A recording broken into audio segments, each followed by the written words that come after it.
Hi, everyone. Welcome to Foresight Space Group. I'm super excited to see so many of you here. We are especially excited, honored, pleased to have Ron Turner here. You've been an absolute legend in the space. Many people here probably in the group already are somewhat or deeply familiar with your work, and it's a real joy to have you here. Thank you so much for joining us. We'll be discussing a short history and status of the NASA Innovative Advanced Concepts Program, and then we're going to move to some questions, which will be spearheaded by Trion, who just joined us.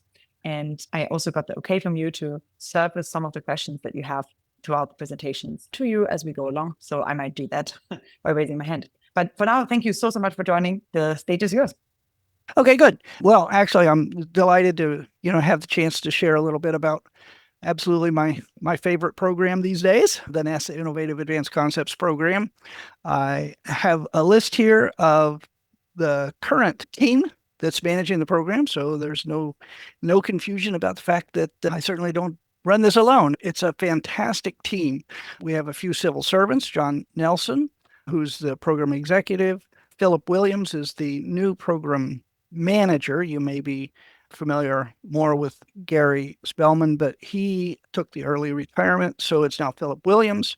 We have Leslie as the program manager. We have Leslie Batchelder, who is our financial analyst. I don't know exactly the title, but anybody that works in NIAC wants to really be sure they know both Philip and Leslie, because they're the money people. They're the ones that make sure the money gets to the right place.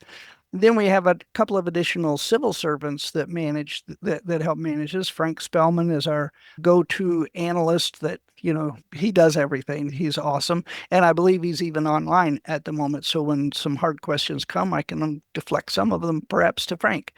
And then the other critical person to the team, the whole team's critical. We all sort of mesh together in a really fantastic way. But the other critical person is Kathy Riley, who's our outreach coordinator. She does an absolutely amazing job of connecting our fellows to the broader aerospace community. So it really is a team, and it really is amazing how well we managed to gel together. So what is NIAC? Well, in short, the way I think of NIAC, and I think the way most of the team thinks of NIAC, we really aren't NASA's dream shop. We take absolutely serious that our fundamental goal is to change the possible in aerospace. We're not here to look at the incremental changes or to fund the easy wins. We want to go for the home runs and the Hail Marys, whatever sports jargon you want to go with. But, we are absolutely serious that our goal is to change the possible in aerospace. Whoops. Now I'm not getting the screen to change. Oh, I see why. Okay, I got it. So, changing the possible, what does that mean? We're looking for those things that are exciting, potential breakthroughs, unexplored. That's going to take a little bit of explanation, but unexplored doesn't mean that it's never been published in a journal article somewhere. It means that the idea may be out there, but nobody's had a chance to really ferret out the details and how realistic it might be. And that leads to credible. We're really not the same as the Mark Millis's breakthrough propulsion program that you may have heard of, a decade or so ago that looked at more risky physics. So in our program, the physics has to be credible too. We're not looking for propellantless propulsion concepts. That's more fundamental physics. So the physics has to be credible, but still unexplored. The other thing that we do that's different in practically any other technology development program that you'd be looking at is we insist that you put your special sauce in a reference mission. We do that so that you can demonstrate the benefit of your cool idea. Okay. In a way, NIAC's goal is not to fund new technologies. In that sense, you could almost say we're not really a technology development program. What we do is we fund the PI or the fellow, as we call them, to show us what the benefit could be by putting it in this reference mission, to show us how that it might really be feasible someday, not necessarily today, in order for you to then get to the point where we would go to NASA and say, this technology should be developed. Okay. So the reference mission is really a key component of a NIAC study. But we're also unique in a way in the sense that we don't list topics each year. We're open to anything that could affect NASA in any sense: space transportation, human systems, robotics, science. And what's not showing here and should have been on this list is aeronautics, okay? Aviation. Even though we're in the Space Technology Mission Directorate, we're one of the few programs that's open also to aviation concepts. And most years lately, we've been able to fund at least one aviation-related concept. The spiel that you got, the abstract that you got, says that this is going to be a short history of NIAC. So I'll start with a little bit of background. NIAC actually existed in two phases. The prior NIAC was the NASA Institute for Advanced Concepts. That was led by Bob Casanova, and his famous tagline was, "Don't let your preoccupation with reality stifle your imagination." And it really drove Bob in his selections. This version of NIAC ran from 1998 to 2007.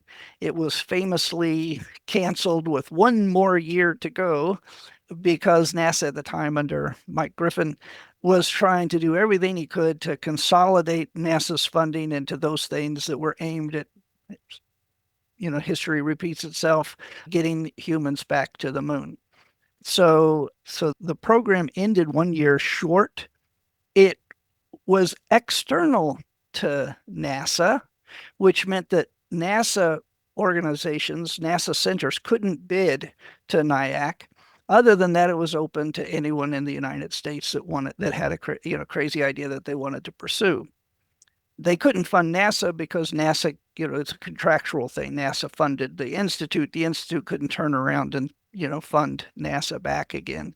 And they didn't have a easy way to overcome that. So the purpose was to just reach outside of NASA for those cool ideas. And in its years of operation, they funded 126 phase ones, 42 phase twos. There was a little bit that fell off the table in the sudden cancellation in 2008. But basically, they managed to glide to a conclusion. But the end of NIAC, the end of the Institute, was not the end of NIAC. The community actually expressed their displeasure to Congress. And this was not USRA, the funding organization. The USRA had already gotten their hands slapped for fighting too hard to get another one of their programs, SOFIA, reinstituted by going behind NASA's back. That's a little bit of behind the scenes politics there. But USRA decided that no, they weren't going to do the same thing here.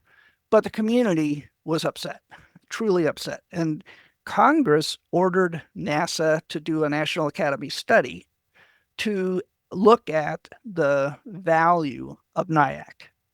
And that was kind of funny because NIAC was at the time like a $3.5 million a year program. Maybe it eked up to $4 million a year at one point.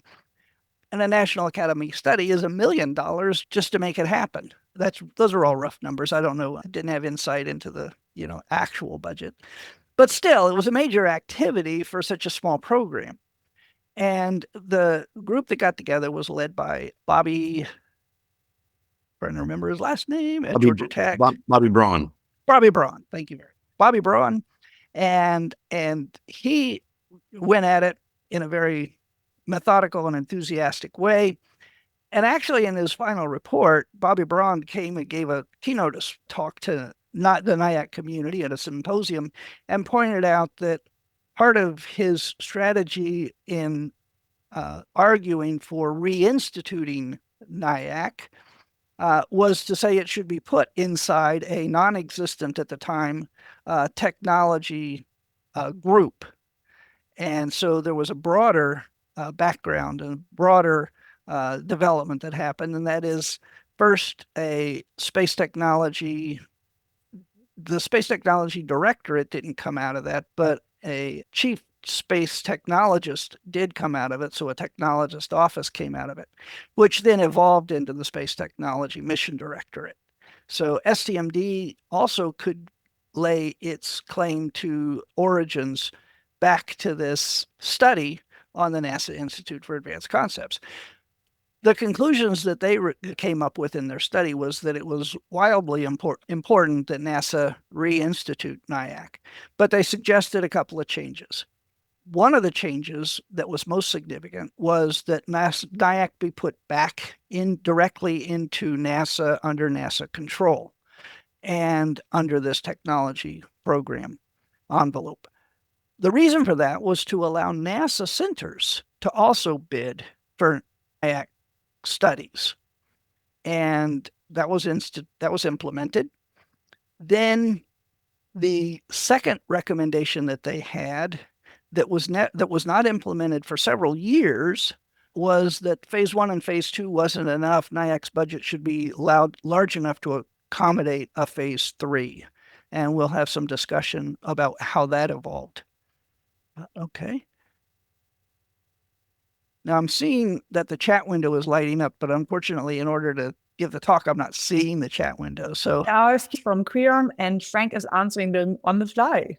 Okay, and if and we can always get back to them and talk to them, when we have open discussion.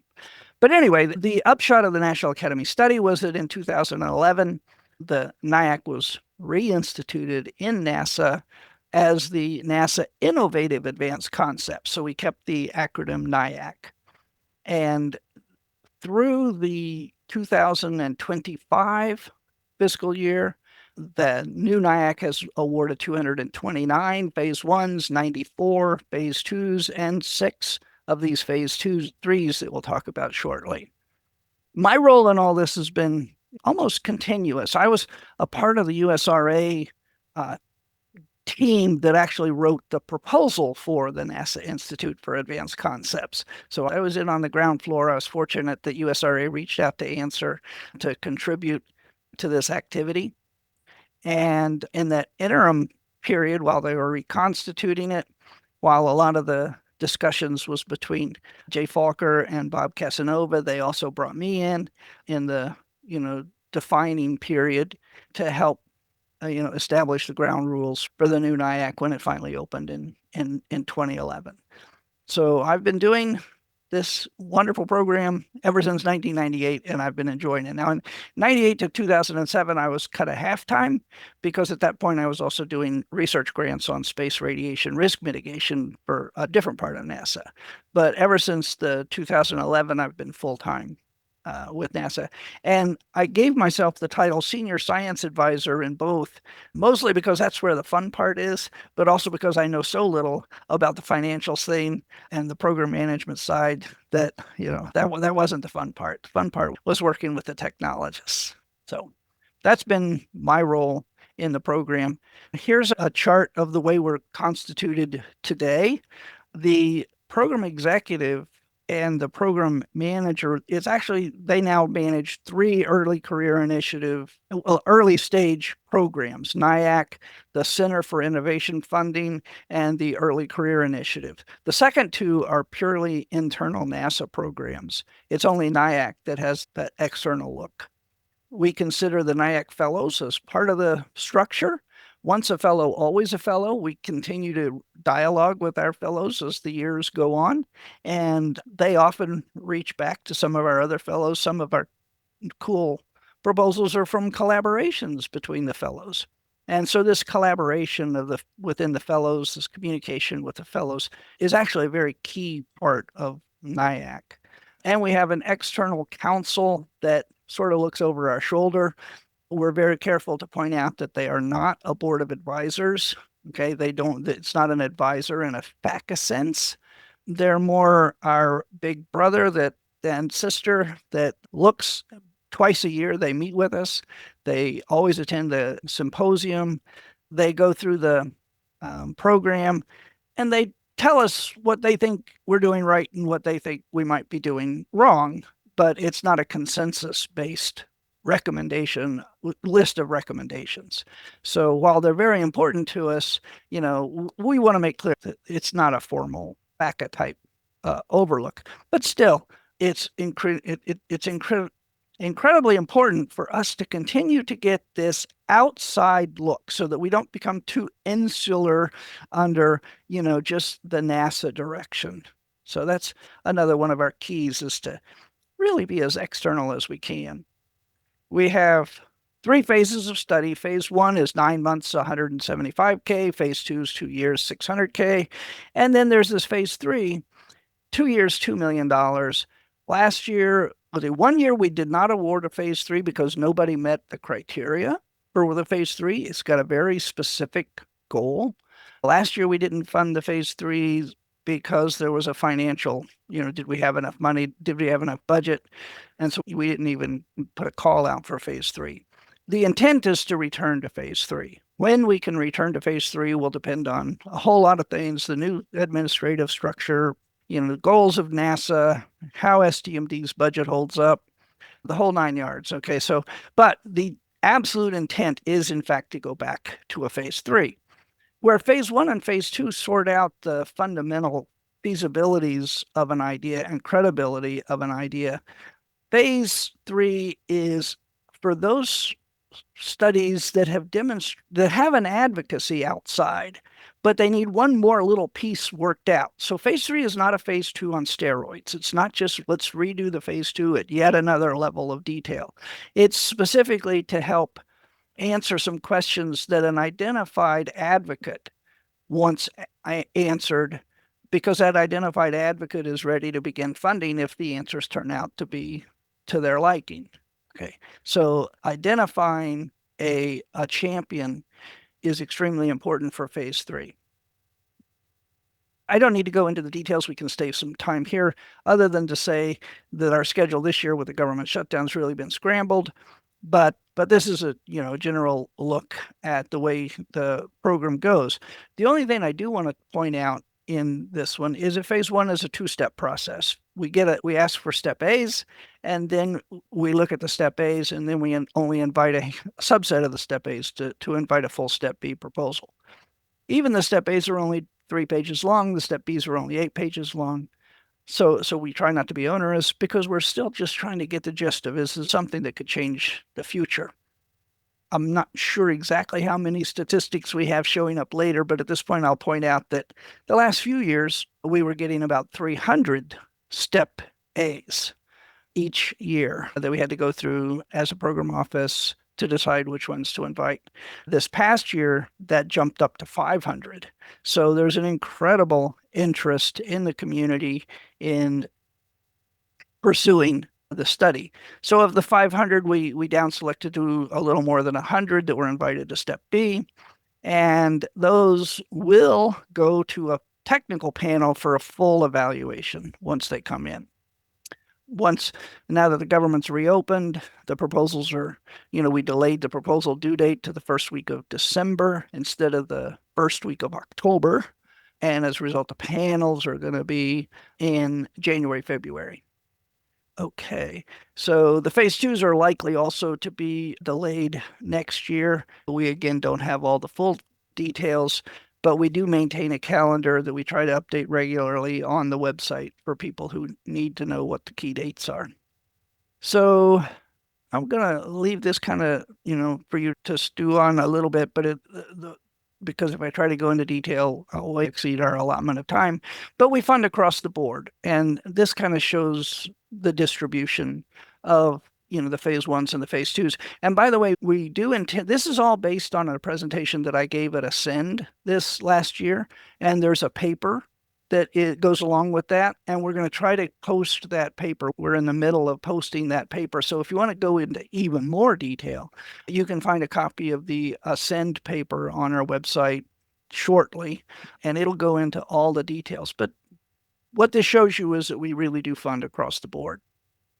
So over the course of our time, over 5,000 proposals. This doesn't count this year's batch. It's just everything through last year. Over 5,000 proposals with 329 awards, distributed as shown, almost 5,000 of those are the step A's, 229 of those, 350 phase 2 proposals. And we got, interest in 78 what were called mandatory pre-proposals. Phase 3 is another 2-step process that ultimately led to 6 awards. This is the distribution of awards by state. We're always interested in continuing to color this map in. So if you're at a state that's not represented here, get in touch with me. I'll try to help you see what you need to do to stay, in scope. Let's see. This is the money chart. What's interesting about this money chart is that you can see that across the phases, we have generally funded about a third to NASA, about a third to academia, and about a third to other. And we don't have a quota system for this. Okay, we look and fund what's the good ideas. Okay, and there was concern when they talked about moving NASA into the mix that, by the way, JPL is included under the NASA slice of this. There was concern that if we started to put NASA under the mix, that NASA would dominate, either because of the way the process ran or for whatever reason. And we're pleased to show that's not been the case, that we really are getting ideas from all over. Other includes small businesses, garage level inventors, and even large companies. Some of the big aerospace firms, some of the big national labs, they see an advantage to running one of their ideas through the NIAC system. It gets an extra publicity. It might be too far out for their own IR&D to fund. So we get stuff from all over. We're especially proud of the fact that we also get people from all disciplines, not even just the aerospace. I can give a very specific example or two later if we have time. And this goes on to talk about how, we really are serious about engaging with the community. Okay. We have an annual symposium. It is required in the call that you show up at an orientation, that your fellow, not the principal investigator, but your fellow, attend an orientation meeting where you get to know all the other new fellows of that class, and at a symposium where you get to see the entire suite of active fellows. And some of our prior fellows either log in or attend in person these symposia. An awful lot of discussion happens, behind the scenes. We make sure we leave room for a lot of discussion here, off stage discussion. So it really is a very dynamic set interaction, at symposium. If you ever have a chance to attend in person an NIAC symposium, it really is a lot of fun. You can also attend it by live stream. Not as much fun, but it's still posted live stream. And we get people logging in on live stream literally from all over the world when we project the symposium. So this is a little bit more. I think I've covered a lot of this. This is where we've been in the past. We're currently in the process of figuring out where we're going to be next year. So stay tuned for the big reveal of where we're going to be next year. We like to get around the country, as you can see. We have a few places in mind, but I won't spoil the announcement by giving you, what's in the mix right now. Kathy Riley, as I said, does an amazing job of outreach for the fellows. And one of the things that she's orchestrated is this thing where the fellows are invited in to museum partnerships, museum presentations, generally live, sometimes virtual. And the fellows just love it. And the museums apparently love it because they keep coming back for more. And it's a really great way, short of the media, which is another good outlet I'll get to, to interact with the community. And I love the way the fellows understand that they're not talking directly to their technical peers when they go to these museums to interact with the community. There's this one guy who had a bacterial battery. Okay, he was studying a bacterial battery, a way to get power out of microbes. And instead of trying to present it that way, he said, "Hey, NIAC gave me money to do this really cool thing. Who else would give you money to study things that poop electricity?" And the kids in the audience just loved it. So, they know how to interact, and it's really cool. We also try to reach out, to the even younger kids. We have this classroom activity that we've been doing for several years now. A high school teacher, invites us in to give virtually to give a little presentation about NIAC, and they get a class project to come up with their own cool NIAC idea. If you're in the audience and you're interested in this, reach out to me, reach out to Kathy. We'd love to expand it to other schools if we could. We also have this really cool collaboration, again, thanks to Kathy, with World Book, where by now we've had 3 whole series. Each book is focused on one of the fellows and their idea. But it's not just about the idea, it's also about what led the fellow to, come up with their idea, their life story, written for about 3rd to 6th grade level. And I'm really proud that the Fairfax County Library, I live in Fairfax County, Virginia, I go to the local library and lo and behold, our books are right there on the shelf. That's really cool. And of course, the other cool thing is you get to get this really nice avatar written, created for you in the books to continue to spread your fame. They're really cool books. Of course, we're in the video, in the news. We've been picked up NASA 360. Kathy, again, is much better at describing this. This is our reach, was our reach as of May, but quite an extensive following. And we're really happy that the community seems to think that we're doing what NASA is supposed to be doing. Okay, they're not yelling at us for funding crazy waste of money ideas. They're actually almost exclusively saying, yeah, I'm glad somebody at NASA is actually looking at this idea. So we get very positive feedback. It's sometimes a shock to the Phase 1 fellows when they first get announced, just how much the press reaches out to them for more information and for articles. So we're quite popular that way. And in fact, I think that's one of the reasons why so many people like getting a Phase 1. They know it's a good way to project their ideas. Impact, we have 3 different levels of impact. At this point, I'm trying to talk fast enough so that I really do have open discussion. But one is to transform future missions. Okay, this is the core. Hey, you proposed to us an idea. Let's see if that idea will someday come to fruition. But just as important is inspiring creativity. Okay, fostering this culture of radical thinking. We love to make sure that we fund one thing every year at least. We're always delighted when at least one thing every year gets funded. We don't quota it, but one thing every year gets funded that makes everybody scratch their head and say, oh man, that's never going to work. I've got an even better idea. Okay. The big idea along that line in the last set of Phase 1s was blowing glass domes as habitats on the moon. Okay. Literally using the glass from the regolith as your source of building material. So many challenges in that, but it garners an awful lot of attention. The point is, we want people to know that we're not looking for those incremental things. We're looking for the home runs. But we also recognize that we serve a role to incubate new commercial industry. Quite a few of our fellows have taken the NIAC money, the NIAC study, and used it to get investor capital. Now, this is mostly in that 3rd little box of industry, okay? But we have quite a few examples over our history of now mature industries that literally started with a single Phase 1. And of course, NASA spinoff benefits. So many things that we've looked at that have been picked up and used in a different form.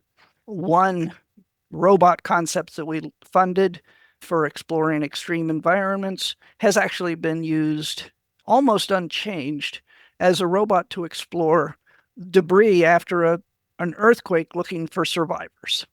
Okay, so there are real world applications, and we're always excited to help identify those real world applications. There we go. I talked a little bit fast. I'm going to actually stop sharing my screen so that I can see better. And open the rest of this up just to questions. I know I was fast. Thank you so much. Really appreciate it. That was really comprehensive. Do you want to kick us off? And this is a reminder for everyone here, if you can ask your question by raising your hand, and then we'll take you on after Creon, or you can drop your question in the chat in case you cannot unmute or don't want to for some reason. And then we will ask that question for you. Hey, Ron, thanks. I'm so glad we got to do this finally. Where is the best place for people to go to find examples of winning NIAC proposals and summaries and presentations after the work has been done? Because I'm sure many people here are craving, some sexy projects to hear about. If I tried to give the presentation on the projects, it would have taken an even longer 45 minutes. I gave a presentation in Iceland, actually, where the whole point was just to show examples and the videos that came out of the community. But that's a totally different talk than the background and history of NIAC, and takes a different direction. If you want to see what we funded, on our NIAC website, we maintain a funded studies page. So that's number one. That's our main, that's the first go-to if you want to see what we've done. So you go to the funded studies page, and now, given that we've funded over 300, close to 400 studies, that can be a bit of a slog if all you do is run through it. You can generally do some searching, but that gives an abstract. It tells you, who the people are, and in some cases, it links to their final report. We've had a lot of trouble ever since an incident where NASA complained that we might be releasing ITAR information, and we had to pull all the final reports. It turned out on a thorough review, we were not releasing any ITAR sensitive, largely because so much of our work is in the formative stage. So we were not guilty of what we were charged with, but the impact was that it took all the studies off of our website, and we're slowly repopulating the website with the final reports.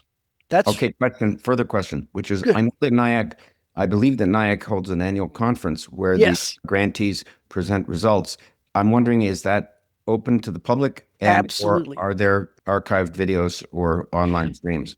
Absolutely. Great point. Yes, it is open to the public. We have all you do is sign up and say you're showing up, but show up in person. Even if you haven't pre-registered, you can do it. It's absolutely open to the public. And then the live streams are posted. So again, under that same NASA website, you can go down. What we haven't done, and I wish we could do, is post the agenda and make it clickable, where you could click on one of the agenda items and go straight to the presentation. We just haven't had the people power to make that happen, but it's on our to-do list also. Okay, last question, Ron. No, fine. I have to apologize for I used to go and sit on these review committees that you keep regularly, but I've just gotten too busy for that. But maybe you can say something about the review committees and how people who, you have some aerospace and science experts on this call, and we have friends. How do we recommend people to be on NIAC review committees? Because it is a lot of fun. Oh, yeah. NIAC panels are fantastic experiences. They are not, as Creon can attest, they are not the stodgy review panels where people are sweating bullets just to find out how to eliminate a proposal from review so that they can get the one that they want to fund, right? It's not at all like that. It's so wide open. And I make a point of including, if possible, more industry or non-NASA people on the panel than NASA people on the panel. Because again, we want the review, to, not be stovepiped by, NASA people who only maybe are familiar with NASA stuff. That's generally not the way it works, but we want to make sure there's no perception that we're, incestuously using just NASA people. So I'm wide open on inviting people. The best thing to do is send me an email that says you're interested. ron.turner@answer.org or ron.turner@nasa.gov. Send me an email. Say, hey, I'm interested. I On want to say one thing. Inspires. I want to say Go one ahead. thing about that too. Yeah. Not only are they fun because the proposals are so interesting, but one of the reasons, and the discussions are so interesting, but one of the reasons they're fun is because you meet really interesting people on these panels, because it's kind of an odd sort of person that will sign up for this stuff. I look for the odd people. Brian, no, seriously.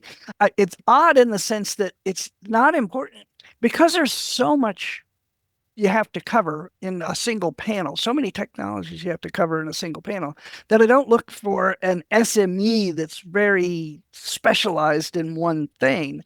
I sometimes need them for write-ins, but I need people who are expansive in their outlook, generally, familiar with innovation and enthusiastic about pursuing innovation. Again, we don't want a panel that's going to force us into picking those incremental things that have an easy win. So I really do look for, that broad diversity. I try my best to bring in people that are outside of NASA completely. Sometimes I'll take the step A's. You send a step A in and you don't make it, but I say there's a lot of interest. This guy's got a lot of this person has a lot on the ball here. And I reach out to them and say, hey, would you be interested in being on an NIAC panel so that you can understand how to make your step A, more in line with what NIAC is looking for? Please, if you're interested, send me an email. Yeah. I'll also try to perhaps serve as a middleman to the extent that you cannot perhaps reach Ron. If you reach me, I can try to help facilitate Absolutely. communication. Thank you very much. I appreciate that. I was just scrolling, the consolidated NIAC Awards page, and it's really quite fantastic. I have a separate program that is on existential hope at Foresight, where it's basically trying to lift people's imagination that the future could be bright and trying to get people a little bit more thinking about what these bright futures might entail in space, in bio, in neurotechnologies, in nanotechnologies, etc. And from this existential health lens, the project proposals read quite amazing. Like one is shapeshifters from science fiction to science fact, globetrotting from Titan's rugged cliffs to its deep sea floors, super ball bot structures for planetary landing and exploration, biobot. Without asking you to pick any favorites, do you have any that you might want to highlight that just like pop into your mind of any ones that recently stood out to you that maybe had surprising results or that were otherwise interesting? Right. So I love all my children, right? But as they say, I'll give one example that's kind of close to my heart and also close to my background. And that's Nick Solomey came up with an idea on how to actually probe the fusion burning core of the sun. Okay. The energy release of the sun is confined basically to the inner 10% of the sun, way down in the core. And it takes 1 million years for the energy to sort of radiate out to the surface. So it's really hard to get any direct measurement of the interior of the sun.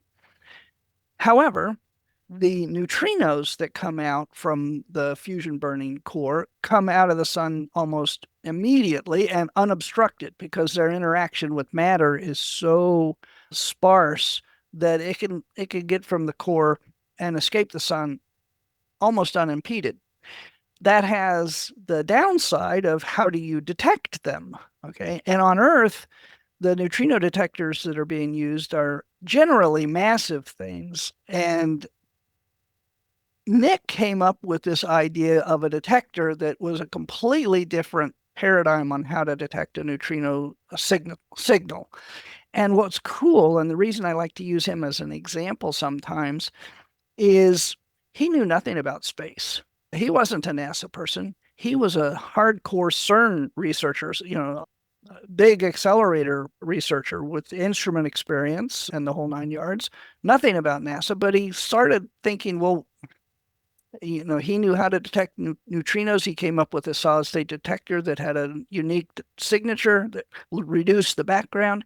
And then he said, not only that, but if you're close enough to the sun, the 1/r² spread of the neutrinos means if you're close enough to the sun, you can get the count rate up high enough to actually probe the structure of the fusion burning part of the sun.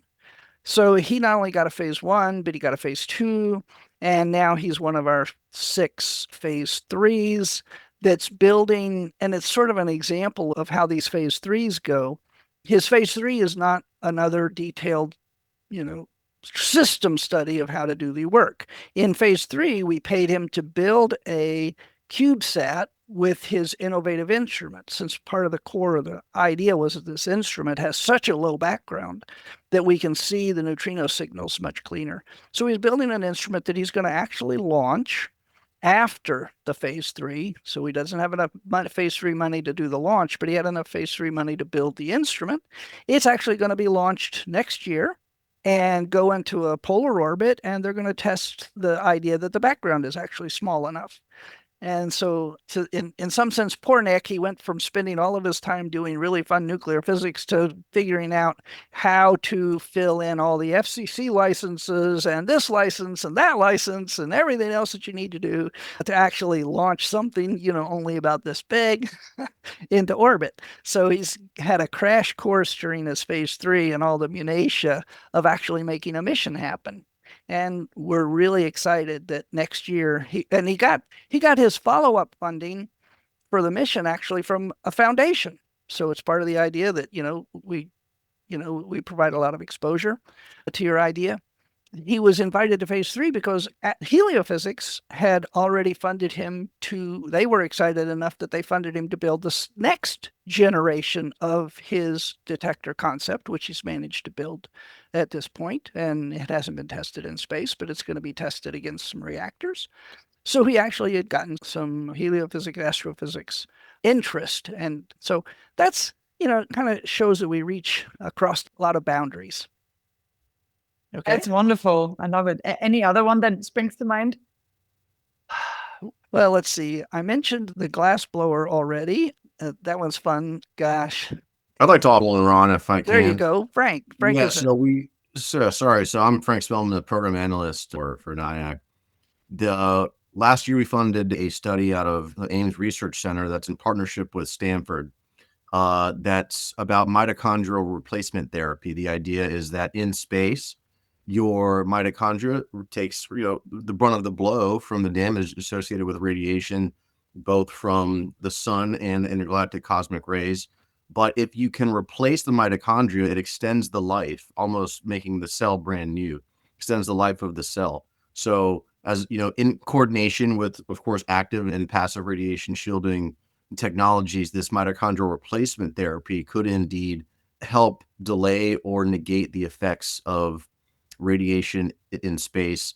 Not only is it effective and potentially have impact in space, it also has a lot of potential for the cancer treatment patients who, during radiation, their mitochondria and cells become damaged. If you're able to develop some technology to deliver fresh, whole mitochondria to a cell, then you might be able to help some of these patients who are undergoing radiation therapy. Yeah, it's really interesting. We actually had a recent presentation in our biotech seminar group on this topic. And so I think it's interesting how bio and space are moving closer and closer together. There's a lot of space health and space bio projects that are happening. And so it's really cool. Humans are going to need that. We need that here on Earth. It's not going to change when we get to space, right? Yeah, and Frank, with the breather that Frank gave me, I'll put up a couple more that sort of illustrate the way NIAC works. One is an advanced spacesuit concept.